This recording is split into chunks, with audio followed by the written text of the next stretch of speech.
distinguished Indian Administrative Services officer from the 1997 batch, assumed the esteemed position of Director General of Shipping under the Ministry of Ports, Shipping and Waterways, Government of India in July 2023.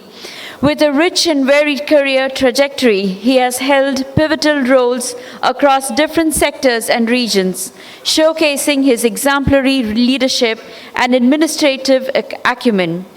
Before his current appointment, Shyam Jagannathan served as the Zonal Development Commissioner at SEPZ in Mumbai and has also held prominent positions such as Commissioner and Secretary of the Finance Department in Assam. His extensive experience spans diverse domains, including public finances, export promotion, and rural development. He's gained through his tenure in Assam, Kerala, and Meghalaya. Shyam Jagannathan's multifaceted expertise extends to the sectorial exposure in areas such as animal husbandry and veterinary rural development, further enriching his administrative repertoire. Currently, he is spearheading initiatives to leverage technology for enhancing operational efficiency and implementing examination reforms to align with international standards, particularly focusing on the International Convention on Standards of Training, Certification, and Watchkeeping for Seafarers. Today, he will be speaking to us on major trends in India's maritime interest in Amrit Kaal 2047. Ladies and gentlemen, I present Mr. Shyam Jagannathan, Director General of Shipping. So please come on stage and share your words.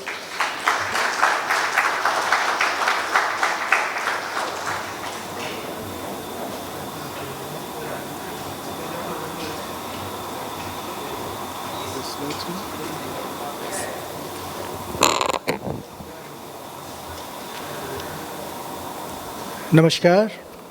A very good morning. Firstly, I'm grateful for this opportunity, and what I am going to address this august audience about is essentially very broadly the major trends that seem to be appearing globally in the maritime sector and how it is impacting India's maritime interests and our engagement as we take it forward in the global milieu.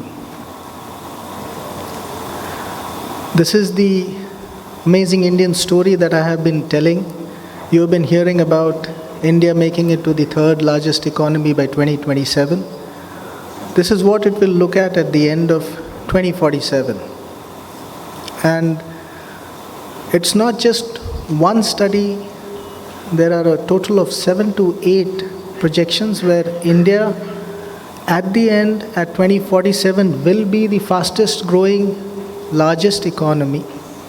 Our per capita income will reach around $15,000, and in market terms we will be topping $26 trillion GDP.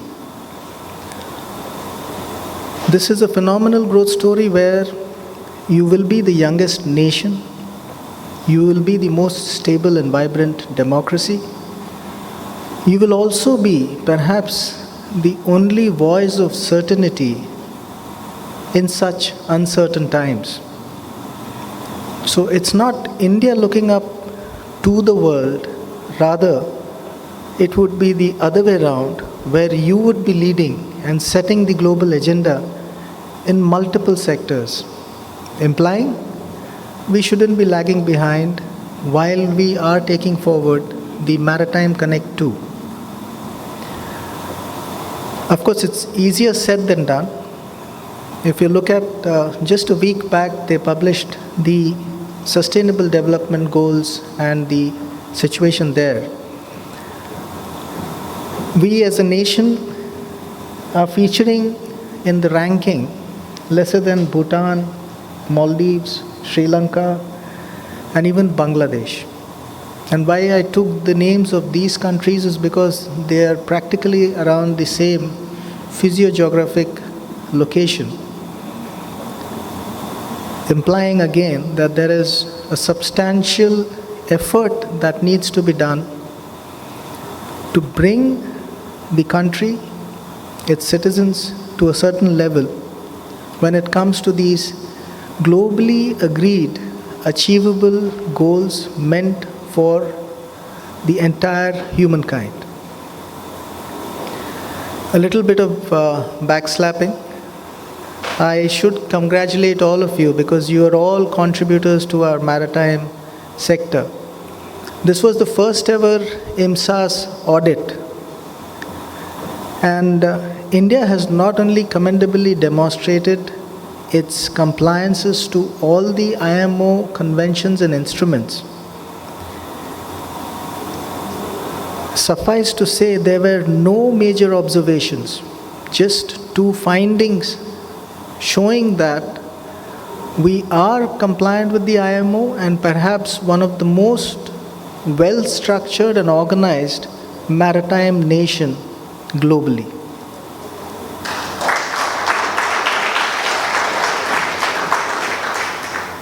This is a quick snapshot of what we are presently in terms of the maritime sector. Talks about the shipbuilding yards, ports, the entire infrastructure, the waterways, including the seafarers. Now, this is what happened in the last decade or so of the journey. So, if you're looking at the percentages, you can look at the impetus and the considerable growth based on the baseline of maybe 10 years back, stating that the growth trajectory is steep and we need to further capitalize on this. This is where we are globally. If you look at it, top 5 in the skilled manpower as a manpower supplying nation. 2 of our ports in the top 30 ports, our turnaround times are best, good enough, better than some of the major European economies. And this is where we are looking to go. It's one slide that encapsulates our aspirations. Of course, it has been drilled to a substantial granularity in the Amrit Kaal vision and also in the short term, or rather the mid-term vision of the Maritime India Vision 2030. So you're looking at quadrupling your port capacity, you're shifting over from your conventional fuels to alternate fuels, hydrogen. You're looking at becoming, right now we are somewhere around the 13th position. China, Singapore, Taiwan, they're all ahead of us. So we shift from there to becoming the leaders. So 10 times the present passenger load on the cruise segment. We need to basically build up our entire infrastructure for shipbuilding and for repairs. Now, this is a major connect that we need to do. Become recycling perhaps globally the best nation because we have already signed the Hong Kong Convention. We are engaging with the EU SSR basically for the Basel Convention and the Article 11 issue which is there vis-a-vis ship recycling. And there is intense competition, as you would be aware, in Bangladesh being also one major recycling nation. But it is a major sustainability pitch along, and the ecosystem that exists there needs to be built further. And a very critical 12% modal share shift. We are 6.5% to 7%, so more than close to 60% is on road. Implying if we are looking at the more cost-effective water route, that is inland waterways, as well as basically multimodal connectivity at the ports, there is a globally competitive reduction in your logistic cost, which makes you internationally, manufacture-wise, more competitive. This is a must-read. I appeal to all of you because this is the government having put it out there as a granular image with these major themes. And it is showing a year-by-year aggregated growth and what are the key performance indicators. And this is the time threshold of 2047. And as a mid-trajectory, you have a checkpoint with the Maritime India vision at 2030. I'll come to the uncertainty of times, something that would have impacted quite a few of you. This basically is a timeline on what's happening in the Red Sea. Now, those red dots are where you had incidences, where you have had something that you can't influence. You can perhaps factor the weather. You can factor the technology on your vessels. You can factor the manpower that is there on the vessels. How do you factor geopolitical situations causing and precipitating a situation like this?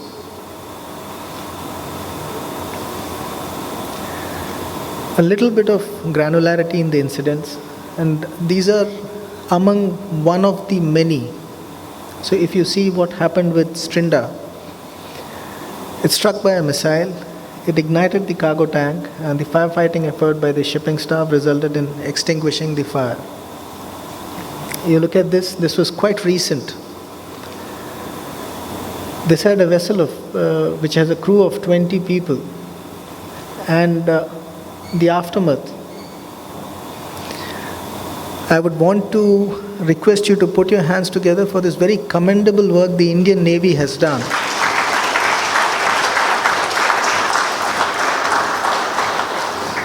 There have been other navies in the near vicinity, but the Indian Navy has gone beyond what you would call its duty and mandate in international waters without any bias towards a seafarer being an Indian. The vessel may not have been an Indian flag, the seafarers would not have been Indians, and yet the Navy has gone and reached out extensively. And that is something which I wanted you to associate with, in the sense when I mentioned becoming world leaders and raising the benchmark globally to the best. I'll come to the port-led infrastructure plans. You already are aware of Sagarmala. This is a very single slide snapshot of what we are looking at and where we are looking at doing what. If you look at the indices, it's showing where we are looking at building deep draught facility in the ports, where we are looking at transshipment, where we are looking at food grain depots and silos. Essentially, putting on record the infrastructure mapping and how that is being done to gravitate private capital and private initiative to capitalize on this readily available, very focused template.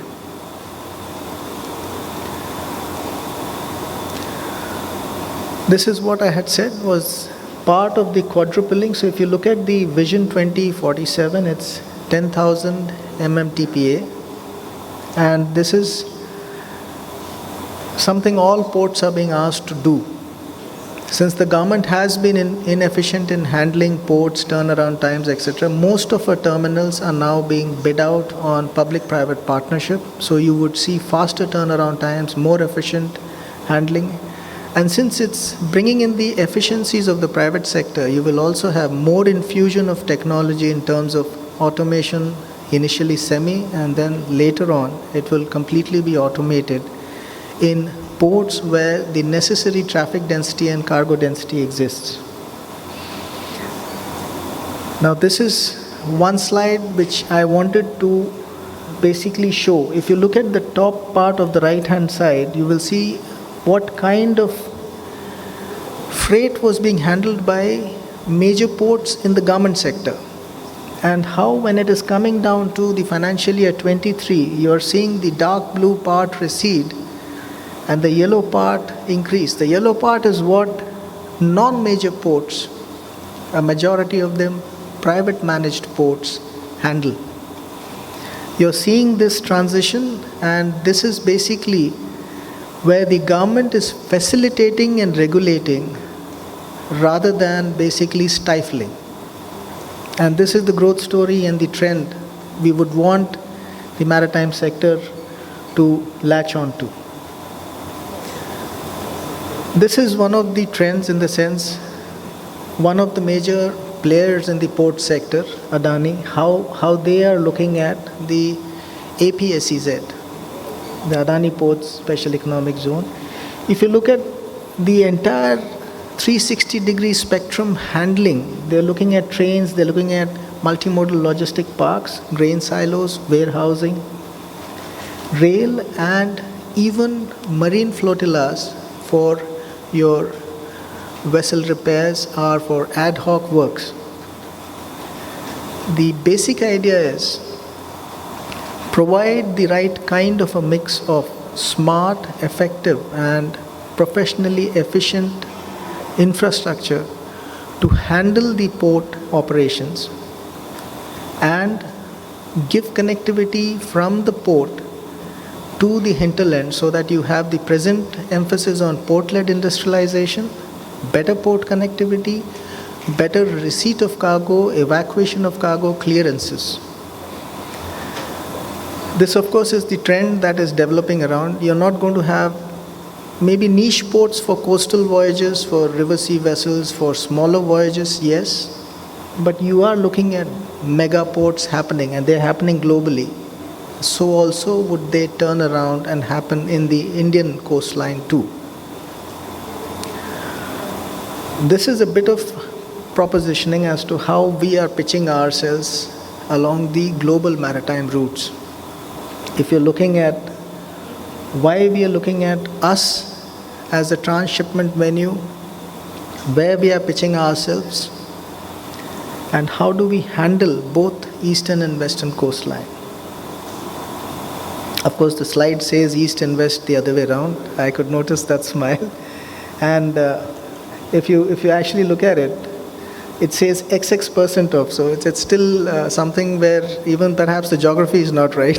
So, but the intent is there. This, of course, is again, while ports are becoming bigger, so also will the vessels become bigger. Each one of you who are major fleet operators are already latching on to this. So you have bigger mega vessels, and that's where the future lies.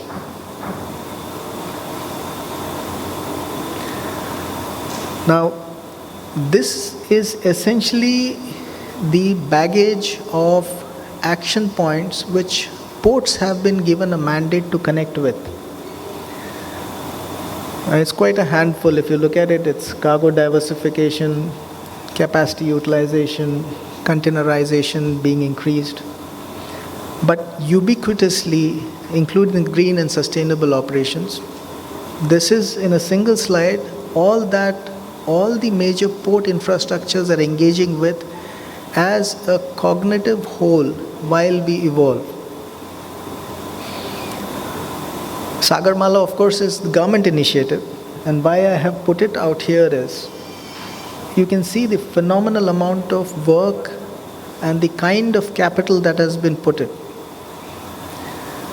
Government is demonstrating commitment in the maritime sector. Yes, admittedly, it may be port-centric for now, but as and when the port economy stabilizes, the shift will deepen further. And this is what I meant by the deepening. The Prime Minister's Gati Shakti is now in its primary steps of infancy. But if you look at the right-hand side, it has 7 engines which are driving the Gati Shakti. This is globally the single instance of a geospatial platform being used cognitively for decision support system and for prospective planning, meaning you're not going to have a bridge where it is not needed. You're not going to have a port where it is not needed.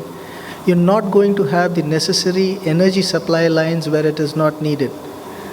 The entire infrastructure framework is being streamlined using this to ensure faster, quicker turnarounds and a better, if I may be permitted to use the phrase of bang for the buck for capital spent by the government. This again is statistics on where it is. The last green part is essentially what is the sum and substance of what we are attempting to do, at least for the National Master Plan. In the cruise sector, as I already mentioned, this is where we are looking at how to develop what. You can look at the targets, they are 2030 and 2047, both cruise, marine and the existing, put graphically onto the slide. This is how the growth, if you see the 14-15 in terms of number of cruise ship arrivals, you see a phenomenal increase. In terms of passengers, it is much more than that.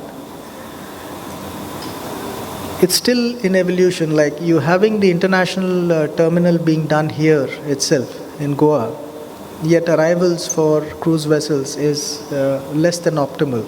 So there may be many slip, as they say, between the cup and the lip, but yes, we are working at refining that and aggressively marketing ourselves as a cruise destination. This is a niche thing. The number of lighthouses we have on our coastlines, and we're using them now as a tourism pitch. You visit lighthouses, you see the maritime heritage, and I think it's doing rather well. The Director General of Lighthouses and Lightships, they have done a phenomenal job here, and you can look at the shift also to green energy. They are all 100% now solar. This, of course, is for a very immediate connect with the Office of the Director General of Shipping, with seafarers. And it's heartening to see the cadets here from Manet, perhaps. And this is where the nation is investing in their future. So you can see, as of now, women seafarers are just 0.02%, but we need to increase that. Quite a few of my esteemed colleagues in the industry are working on that. Captain Kocher is there with the Equal at Sea initiative of Merck's.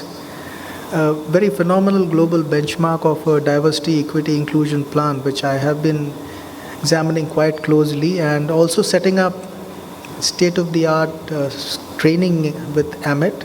Similarly, also Anglo-Eastern is here, FOSMA is doing this. So the idea here is all of you need to continue doing the good work, because we are heading to becoming one of the topmost seafaring and skilled seafarer supplying nation to the global maritime pool. This, of course, is the pillars on which we are building the story. So quality maritime training is something we are working for. Improving the onboard placements is something that we are working on. Looking at careers at sea and the seafarers' welfare and coverage. This, of course, is all from the Maritime India vision, and I will not spend more time on this. This is what our heritage and history is incorporating. And this was something which was a global first, and something that we need to keep building and reiterating. This is an initiative where we need to ensure equity, in the sense a lady seafarer feels honored when she is on board or offshore.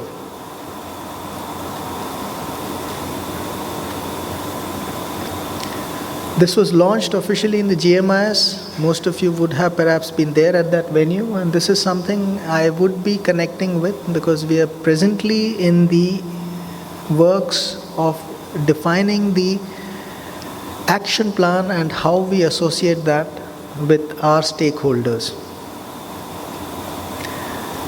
This is something we are working on, so that whenever you have the incremental increase in seafarers, so also would this immense infrastructure have to be provided for. You have some of the major unions here, and there have been painful instances where you do understand and appreciate that seafaring is at times not a very simple and a straightforward profession. And that is where the safety and the welfare connect has to be given primacy in our approach. This is what we are proposing. Along with the ports, wherever we can standardize the entire infrastructure so that the seafarer feels cared for not just on board but also on shore.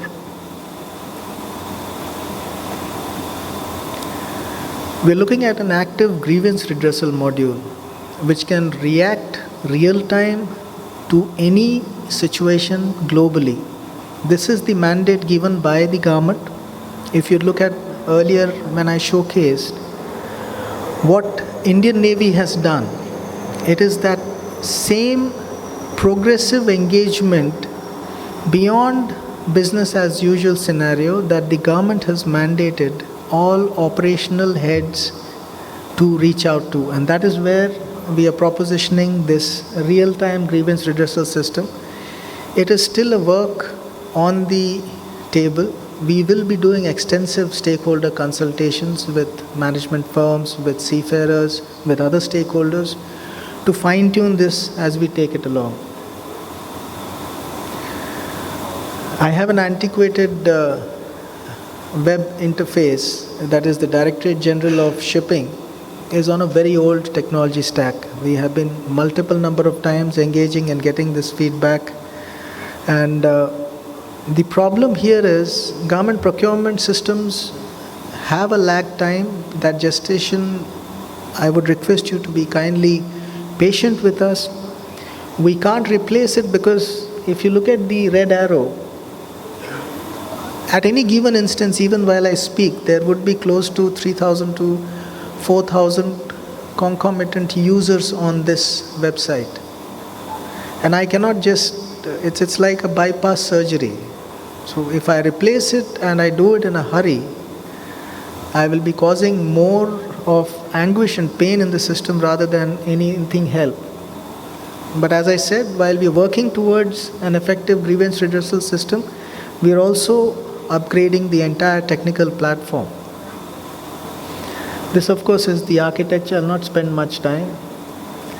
This is some of the successes we have had with what we term technically as criminalization of seafarers, again precipitated by geopolitical circumstances outside our control, where they get stranded. In this instance case, this was with Advantage Suite. The whole crew was brought back after a continued perseverance and multiple rounds of negotiations and reaching out eventually. And this was a success last year, but things keep happening. We now have a similar kind of a set of 22 people in custody in the same country, and now we are going through again the process of securing their releases. This of course is something I have just started advocating. Some of you have built well-being modules on this. Yesterday I was in a program where Dr. Mickey Mehta he's an eminent personality in Mumbai, and generally what is said is, he says, come get Mickeyized. He's 62 years of age, and believe me, he looks 10 years younger to me. And it was quite an inspiration rubbing shoulders with him yesterday evening.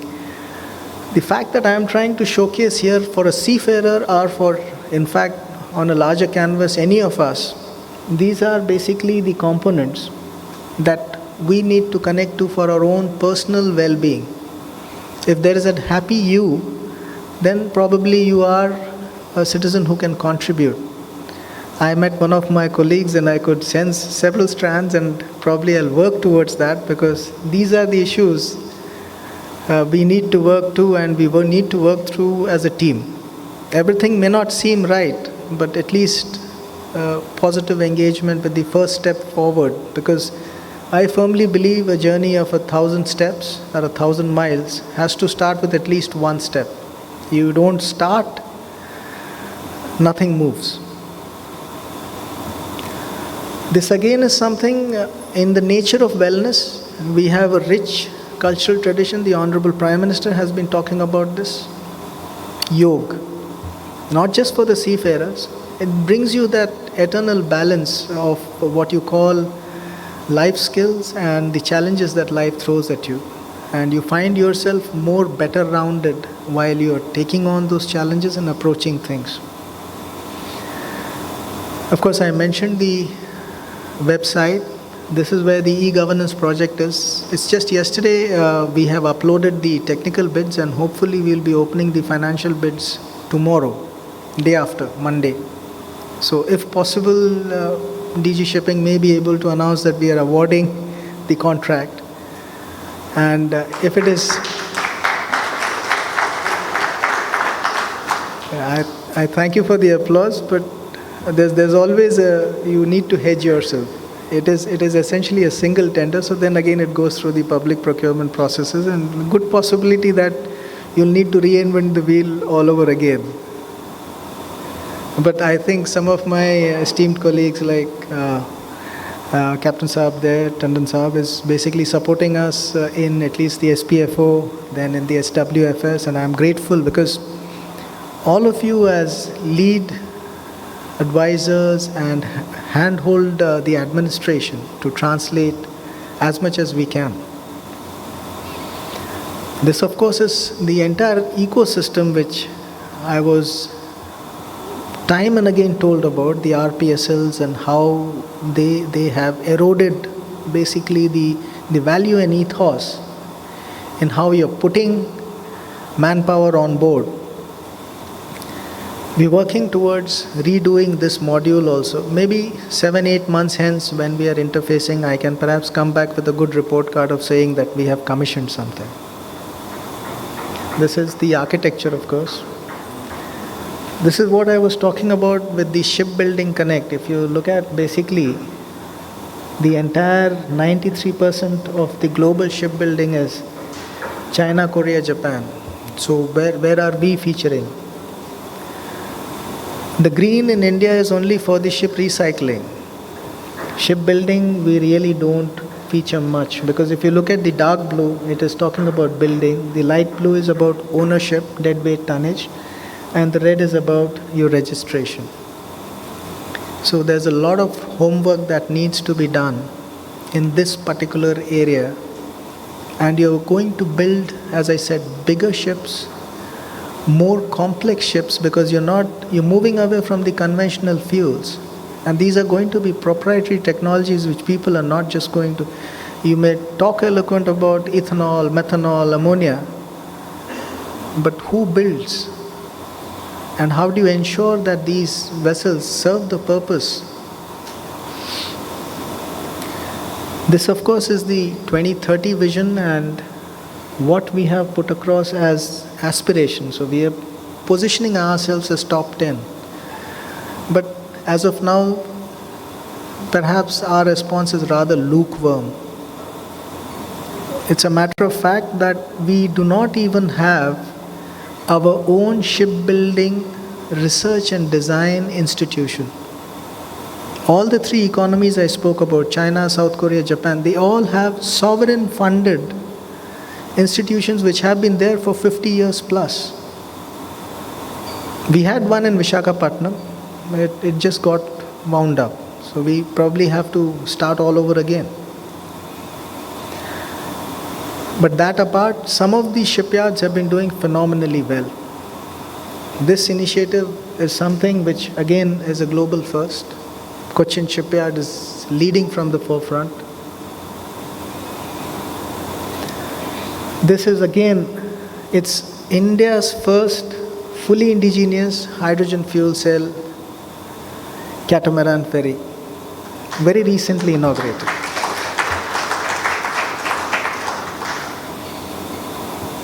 This, of course, is just a graphic on where we're looking at in terms of ship recycling. We're doing favorably here, and probably we should be global leaders here. Decarbonization, this is our green commitment, not just in the maritime sector. So you're looking at going zero by 2070, but look at the very steep commitment in the sense 500 gigawatt of non-fossil energy by 2030, and 50% is basically from renewables. This is quite a substantial thing, because as you progress, the conventional economic growth demands intensive power utilization. When you're building, you're setting up institutions, you consume power. Here what you're doing is you are creating power from non-conventional sources while optimizing your efficiency to use lesser power, while you're growing at a pace which is much higher than what your growth trajectory was till now. So it is not as easy as that seems. This, of course, is the IMO and how in the maritime sector the global connect is on decarbonization. These are our policy initiatives so far. And some of you may admit we are having a lot of pushes and pulls even in the age norms. This, of course, is a graphic. Most of the fleet managers are handling this individually. We need to aggregate this even for less than optimally managed vessels and apply all these strategies through aggressive surveys and by cognitively bringing them on board, so that we have energy savings even on the older vessels as we transition towards better, more efficient vessels. This, of course, we're looking at specific interventions like green shipping, green corridors for coastal shipping routes. And this is where we would want the industry to come forth and participate. And this is something which is again in the anvil. I will only submit that it's not an easy exercise while we are undertaking this. This is, of course, a lot of literature which I'll leave with probably Captain Shaukat. Very brief, but this essentially is how difficult it is. So if you look at the National Green Shipping Policy, it's looking at not just vessels, it's looking at ports, it's looking at fuels. What kind of green technology?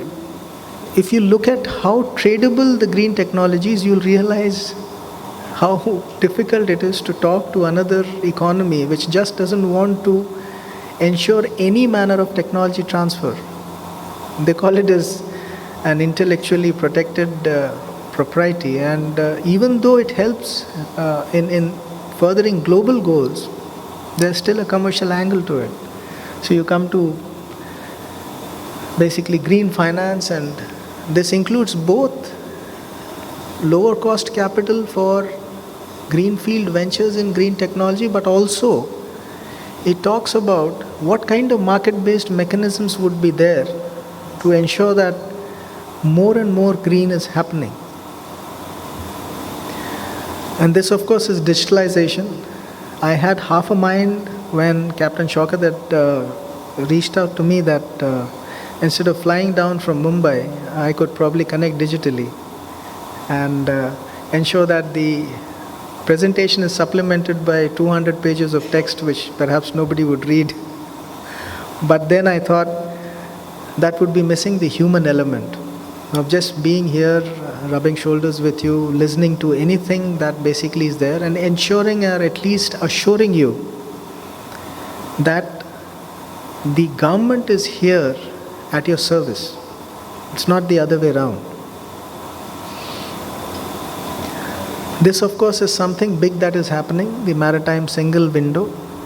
We were waiting for the entire development. Portal through the offices of the Indian Ports Association has stabilized this, and the next 6 to 8 months we will be ensuring all vessel reporting happens on this Maritime single window, which essentially will then develop into an ecosystem to provide you seamless logistics effectively subsequently. It's not just about a prior arrival notification, but also subsequently with seamless integration with the customs ice gate platform. You can have consignment tracking, you can have time release studies being done, and then effectuating that to what was the vision under Gati Shakti.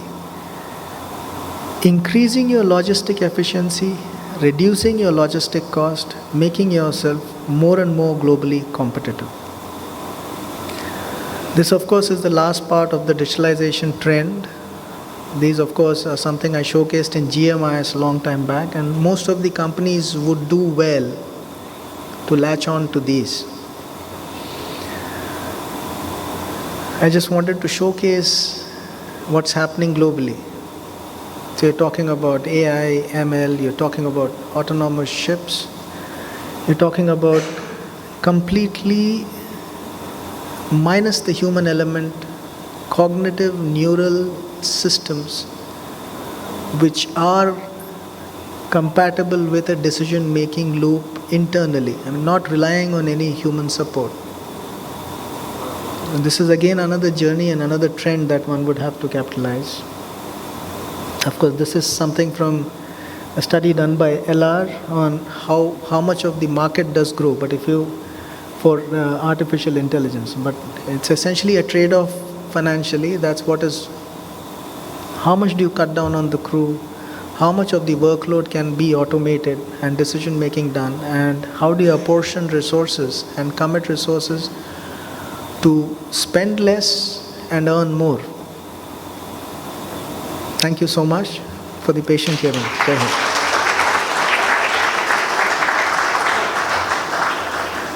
Thank you, sir. That was very continue. Sir, please can you wait on the desk 1 minute? I will just call upon Captain Shaukat Mukherjee, and also along with Captain Shaukat Mukherjee, I'd like to call upon Captain Tushar Pradhan and Captain Rajesh Tandon to please join us on stage as we felicitate our Honorable DG. Please come up on stage, sir.